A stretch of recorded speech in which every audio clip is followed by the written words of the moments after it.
ឃើញប្រទេសបាទជឿនលឿនខ្លះ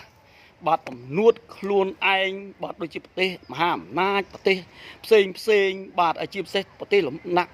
អ្នកល្មមបាទណាបាទទំនួតខ្លួនឯងម្នាក់ចង់បានសិទ្ធិសេរីភាពចង់បានលទ្ធិប្រជាធិបតេយ្យចង់បានយុត្តិធម៌រហូតដល់បង្កើតអង្គការសហប្រជាជាតិរហូតដល់បង្កើតតុលាការអន្តរជាតិបង្កើតដើម្បីអីបងប្អូនគ្រាន់តែយើងបង្កើតដើម្បីរកយុត្តិធម៌ឲ្យប្រទេសទុនខ្សោយឲ្យប្រទេសដែលតូចតាចប្រទេសក្រីក្រមែនទេឬក៏ប្រទេសដែលត្រូវបានគេរំលោភបំពានមែនទេហើយចោតដល់ពេលឥឡូវនេះ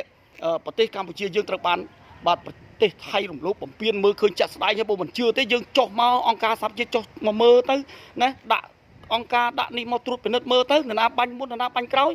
បាទមកជួយទៅហើយចុះបើយើងបង្កើតមកដើមត្រឹមតែកោទោសត្រឹមតែសូមឲ្យខន្តីខណ្ឌអីបានប្រយោជន៍អីបើគេតម្លាក់គ្រាប់បាច់លើគ្រប់ស្លាប់គ្រប់នេះបានប្រយោជន៍អីបាទអញ្ចឹងសូមជួយបាទទាំងអស់គ្នា